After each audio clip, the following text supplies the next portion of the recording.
Bonjour chers auditeurs de l'ODJ Média, notre chroniqueur de l'ODJ, Aït Belhassen Mohamed, partage son avis et sa réflexion, dans un article qu'il a intitulé « Hydrocarbures au Maroc, entre subventions nécessaires et gestion contestée », qu'on écoutera ensemble dans ce podcast. Notre chroniqueur entame sa présentation du sujet en disant : Le Maroc se trouve à un carrefour décisif en matière de gestion des subventions des hydrocarbures. Le gouvernement a récemment lancé la 13e tranche de subventions pour les transporteurs, une décision qui interroge dans le contexte actuel. Notre ingénieur présente son point de vue initial de cette manière. La continuité des subventions malgré les pratiques anticoncurrentielles, bien que le Conseil de la concurrence ait récemment révélé des ententes sur les prix des hydrocarbures par les pétroliers, l'État marocain persiste à subventionner le secteur des transports. Cette situation paradoxale soulève des questions sur la bonne gouvernance des finances publiques. En effet, ces subventions, totalisant environ 5,4 milliards de dirhams jusqu'en août 2023, semblent indirectement favoriser les profits des pétroliers. Impact limité sur le pouvoir d'achat et question de gouvernance, malgré les intentions louables de ces aides visant à atténuer l'impact de la hausse des prix sur l'économie et les consommateurs, l'efficacité réelle de cette mesure reste limitée.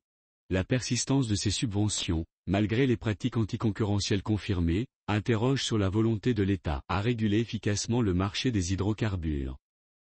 Inaction de l'État et profit des pétroliers, l'État, en ne prenant pas de mesures concrètes pour encadrer le marché libéralisé des hydrocarbures, semble indirectement contribuer au profit conséquent des pétroliers. Cette situation perdure même après la décision du Conseil de la concurrence, sans impact significatif sur les prix à la pompe. Monsieur Aït Belhassen Mohamed poursuit son article ainsi. Engagement des pétroliers et attente d'impact sur les prix, il reste à voir si les engagements pris par les pétroliers, incluant la mise en place d'un programme de conformité au droit de la concurrence, auront un impact tangible sur les prix. Ce programme est censé permettre un suivi du fonctionnement concurrentiel du marché. Revoir la politique de subvention. Face à cette situation, l'État devrait reconsidérer sa stratégie de subvention. Le Conseil de la concurrence a déjà averti le gouvernement des effets nocifs de la subvention directe sur l'économie.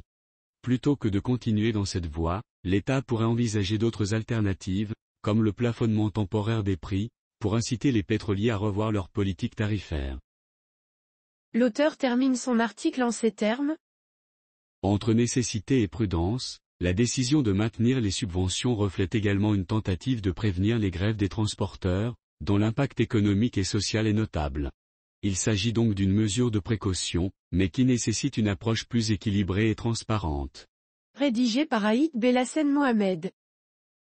Merci d'avoir écouté ce podcast de l'ODJ Média. N'oubliez pas de vous inscrire sur notre newsletter quotidienne à partir du portail l'odj.ma. Alors, on se dit au prochain podcast de nos chroniqueurs de l'ODJ, et à très bientôt.